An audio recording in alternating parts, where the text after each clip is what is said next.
Yo, what's up? First video today was a little rough. So was the second. But not every cut when you're live is going to be perfect. You know what I mean? Especially after 8 years out the game. So, for those of you who don't know me, which is pretty much all of you, my name is Anthony.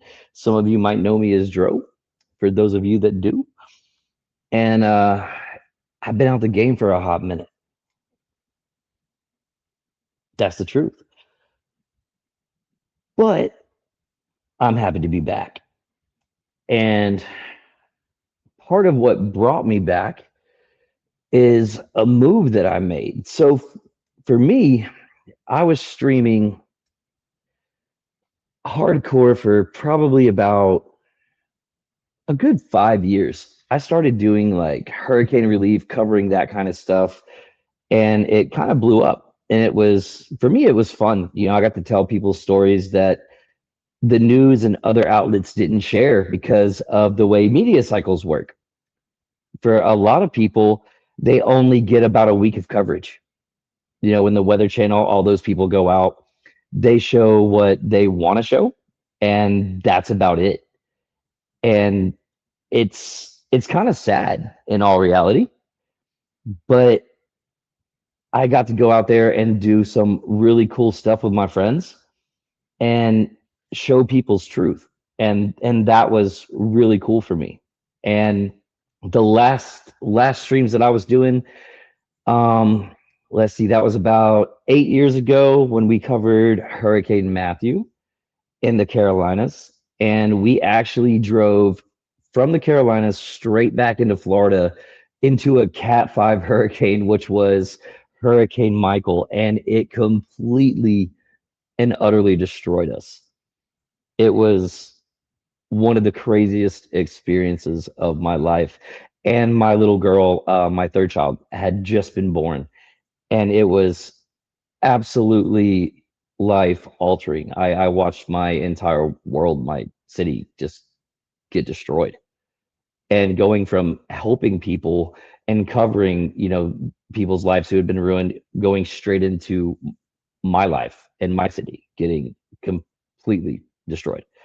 Um, it was life changing. And for me, I guess it got to a point where I got out from in front of the camera, and I got to the point where I started to try to find other ways to make an impact.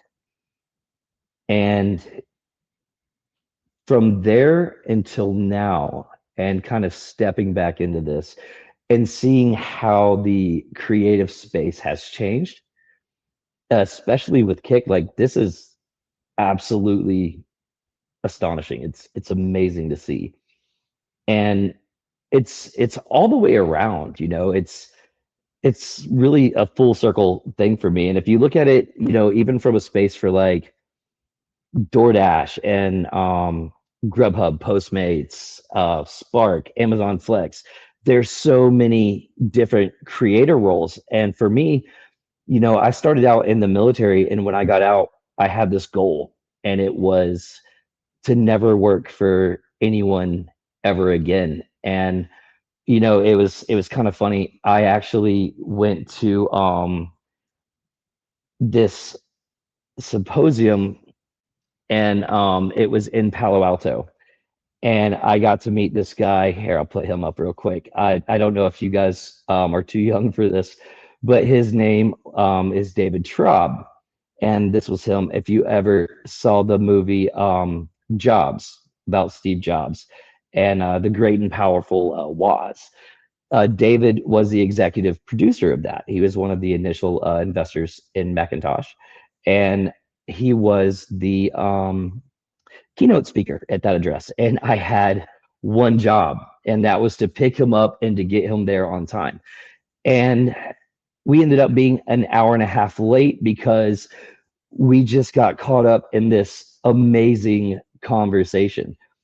And what he told me is that whole experience led him to a point in his life where he didn't have a real job after that for 20 years. He just got to do whatever he wanted to do. And that was his experience in the creative space. And that's what all of you have created. And like I said, stepping back into this after an 8-year hiatus and seeing what all of you have created is absolutely amazing. And it's really cool for me because I'm 42 years old. I'm married. I have 3 kids. I have a fourth on the way, and I'm actually retired. So I have not had a real job in 14 years. Um, I have taken odd jobs here and there when I've needed them, but I have accomplished my goal. I am 42. I am retired. And just like David, I have used the creative space, and I used it a little bit differently because we didn't have all these tools. Um, the closest we had to being a streamer or something like that was we had a platform called Camfrog. And we basically got on that with all of our friends that were streaming games or whatever else. And it was like a big chat board with everyone had like their cameras open. We had people DJing on it, other stuff, putting out their own content, but it wasn't monetized. There was nothing like that in this space. So seeing all of you be able to do that is absolutely amazing. It's really inspiring. So seeing that you all have these opportunities is awesome. I'm glad that you guys are continuing in that and creating these ecosystems for yourselves. That's really going to be pivotal in the future, especially with AI doing what it's doing. So that's really cool. And I've kind of been lurking on Kick, if some of y'all might have seen me in the past like 3 to 4 days. And I've been doing that for some market research. One, I've been kind of trying to test out how the time slots kind of work because it's different being in the US with a lot of you being in the UK and Australia and overseas because when we're awake in the US, most of you guys are sleeping, so it's not really prime time. So I was testing that, and I was also testing out to see like what your methods are, um, because it's a little different from the last time that I did it. But I'm really proud to see that most of you are just out there being yourselves. That's really refreshing. You're always, I guess, gonna have people trying to kind of mimic what the top people are doing, but it's like I said, just really refreshing that most of you are out there just genuinely being yourselves and having fun with it and finding ways to make money. I mean, that's what it's all about. And that's something, like I said, that's super refreshing, and you love to see it. So moving on, once again, that's one of the reasons that I'm moving back into this space. My family recently moved from Florida. We had been there for quite a long time, 12 to 14 years. And that's where we were, my wife and I were raising our family. We had moved from New York to Florida to do that and to start our family and raise them. And as our kids were getting older, we kind of found that it really wasn't the greatest place to raise children. Um, it was just progressively getting a little bit worse. It's when you raise your kids, in a party town, you start to see things as you get older, and especially with our oldest son, Blake, getting ready to start driving. We were starting to see, that there were people in crosswalks even just getting hit by drunk drivers every single weekend. There were wrecks in DUIs involved every single weekend, and we started just to look at it and to say, let's start to look for a change. Let's look for somewhere else to raise our family. So we decided to migrate to Branson, Missouri. And in doing so, it's been really refreshing for us. It's kind of caused our family to dig back into each other and into our roots. We bought an amazing house. This place is huge, and later on today, I'll walk you guys through the studio that I have down here. It's kind of my man cave, but I have a full movie theater down here. I've got a full wet bar that you can see behind me. And oh, dude, thank you. I see the comments coming in, but yeah, I've got the foosball table that my wife wants me to get rid of. I'm not gonna do it, but I've got a pool table back here, a dartboard. My oldest son's room's back here. I've got a gym on the other side, And then I've got the living area upstairs. I've got three backyards actually, two side yards and a front yard. And then I've got a really cool back deck, which I'll show you guys a little bit later too. But part of the this whole kind of project that I'm doing with Social Truth isn't just working towards the projects that I'm going to be bringing up a little bit later. It's also like my social truth in stepping back into this space after 8 years and kind of getting back into it every day with you guys. And if you look at the streams I did a little bit earlier, they're a little cringe where you kind of see it was like, man, what the fuck is this dude doing? He's like hungover, making breakfast for his kids, like just stepping back into it. But dude, that's what it's about. Like I said, not every stream is going to be perfect, and that's how it is. If you're going to live it and that's your truth, that's what this is all about. This is my social truth every single day. And for a few hours, I'm going to bring that to you, and I'm going to bring it in a way that I think is a little bit different than what some people are doing on this platform. And I hope you bear with me. But the social truth branding is going to be a little bit fun with it too, with the merch, some other things are going to roll out. It's like I said, I'm going to have a little bit of fun with it. And I love to interact with you guys. So I'm definitely going to be more interactive in the chat than what I was in the past, because I didn't really have that option just going from a cell phone. But now having a more legit setup with a full studio, I will definitely be more active in the chats. So I'll definitely appreciate the follows and subs. And I definitely look forward to interacting with all of you. And like I said, let's really see where this goes and have some fun with it. But I want to show you something that I've been working on, and what's kind of brought me into this space again. And this is one of the trailers. So there's a camp up here, and I don't know if any of you are familiar with the Sean Ryan show, but this camp up here is called Camp Kanakuk, and it kind of has a jaded history, if you will, right? And Sean got on there, and I'm not trying to blast Sean about anything, but he got on there with one of the victims' sisters and had an in-depth podcast, and it was honestly amazing. I love that he gets out there and he gets in front of these conversations, and has tough conversations that people don't want to have, especially when it comes to trafficking and child abuse, sexual abuse, and it gets out there and once again has these conversations, because they're really hard and they suck, and not enough people are really addressing it. But there was something that he did on another podcast with Megyn Kelly, and he got out there and said that because of his first podcast, that they had shut this camp down. Well, I drive by it almost every day, and I can assure you it's not shut down. There are thousands of kids there right now. And in all honesty, I don't necessarily think it should be shut down. And bear with me for a second, because I say that because there's a lot of positive things that happen at this camp, and this camp took decades and decades to build. And it's not just one property; it's four. It's on Lake Taneycomo, Table Rock Lake, and they have out of the four camps, I mean, these things are set up like amusement parks. I mean, these things are insane. They produce some of the finest D1 athletes and sports acceleration camps. They are all interconnected with the Southern Baptist Convention. And the family that owns it and owns all the land, and we'll get into that because that's all a little bit shady and convoluted. The White family, the whole history behind that is really odd. It's really off. And so when I started looking more into it, I started kind of deep diving it, and I started wondering, like, how did this all kind of come about, and how did this family get to own all of this land, and how do they still own all of this land as this started to go on, and how was it never purchased by like a nonprofit organization or put in a land trust?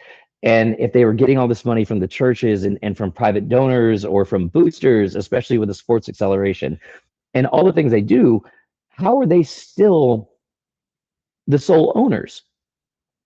So once I started looking into it, it went so much further than the abuse allegations. And I mean, this is super compelling stuff because one of the guys that was like second in charge of like the camp itself, and it wasn't like high school kids. I mean, I'm talking like 10-year-old kids. Like this dude got 3 life sentences. And it almost seems like he was the fall guy. You know what I mean? Like he, because the no one in the White family got the took the fall for any of this. It was it was pretty crazy how that happened. It's only this one guy kind of took the fall. So that was really interesting as well. And I think there were 2 other counselors that got prison sentences out of this. And once again, we're gonna go into all of that. But first, I want to show you guys this trailer, and I've got a few more that I'll drop along the way. But here's this one. For decades, Camp Kanakuk has been one of America's most influential Christian summer camps. For thousands of families, it's a place of faith, friendship, and life-changing memories. But for others, it's a place forever connected to unimaginable abuse. Most people think they already know the Kanakuk story. They don't. The Kanakuk Files isn't just about the crimes that shocked a community. It's about the decisions that followed, the leadership that remains, and the questions that still haven't gone away. How did one of the nation's most respected Christian camps respond after its darkest chapter? Why do some believe enough has changed while others continue to demand accountability? And what role should the White family's legacy play in Kanakuk's future? This series isn't an attack on Christianity, it's not an attack on faith, and it's not an attack on the thousands of people whose lives were positively impacted by Kanakuk. It's an honest search for truth. We'll hear from survivors, former staff, supporters, critics, and those who know the camp best, because understanding the whole story means listening to every side. My hope is that faith, healing, and accountability don't have to compete with each other. Because if Kanakuk is going to move forward, the questions of leadership, trust, and transparency deserve to be answered. This is the Kanakuk Files.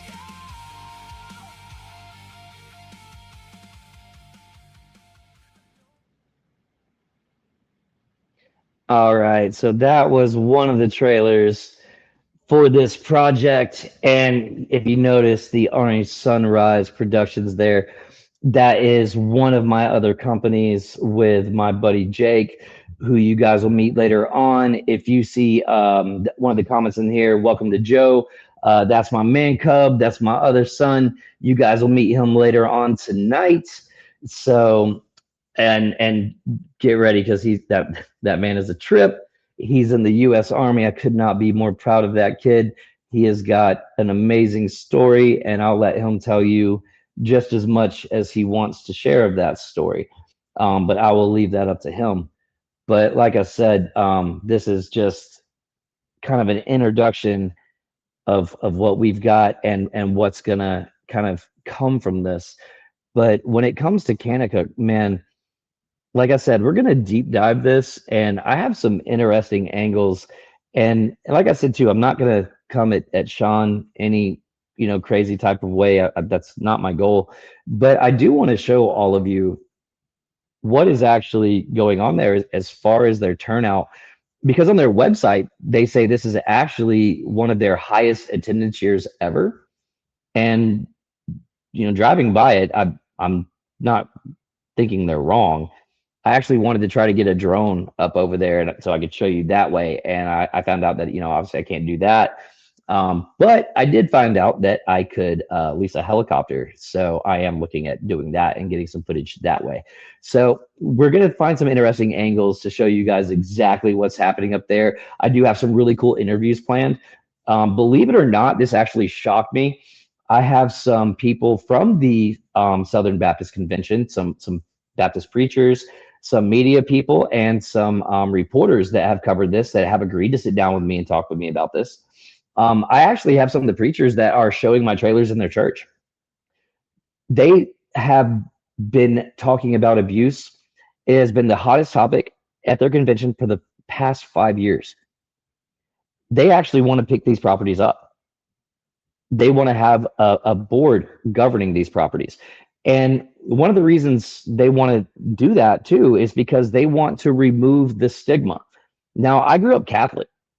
I know what the stigma of these sexual abuse allegations can do. One of the things that I do not agree with Sean on is with his podcast with Megan Kelly. He said that, Catholics don't go to summer camp. That's not what we do. I disagree. I grew up 2 hours from Branson. I went to a all boys Catholic school for high school. It was at a Benedictine monastery called Subiaco. I went to summer camp every single year. Absolutely loved it. Nothing bad happened to me. Nothing bad happened to anyone I know that went there. There were never any allegations of abuse. And going there and the education that I received there turned me into the person that I am today, gave me the values that I have today. I raised my kids in the Catholic Church. I would not raise them anywhere else. It is a great foundation in religion. People can say what they want. It is one of the big three religions. I'm sorry, man. That's my belief system. That's where I come from. And I would never talk down about anybody for what they believe. Never. That's just not what you do. And I'm not gonna say anything bad about these people at Kanakuk that send their kids. They've been sending their kids for generations. That's where they went. Thousands of people have been positively impacted by going there. And for the victims, dude, my heart goes out to you. It really does. And to every single family that anything negative happened there, my heart goes out to you. And I want to tell your story. I want to tell every single side of the story because that's what you're supposed to do. You can't just get tunnel vision and tell one side. That's not responsible. That's the opposite.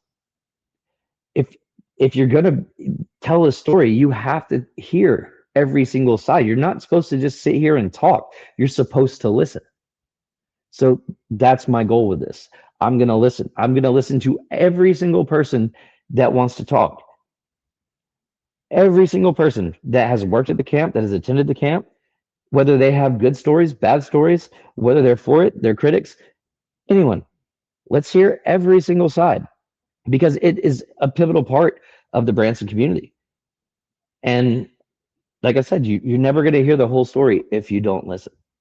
So that's going to be a really cool piece. And after that, I have another really cool piece that we're going to deep dive.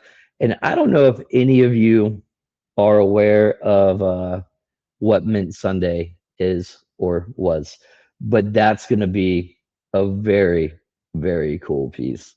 So I definitely look forward to getting into all of that with you. So definitely stay tuned. Later on tonight, I'm definitely going to go live again. And like I said, I'm going to get Man Cub on here with you. And we're going to shoot the shit for a little while, have a couple beers.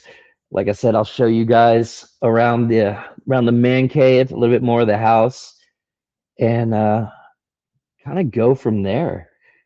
But I hope you guys enjoy the rest of your day. I'm going to go cut some grass while it's going to cool off for a little while and start prepping to cook these kids some dinner and hope they're not destroying my house. But I hope all of you have enjoyed this as much as I have.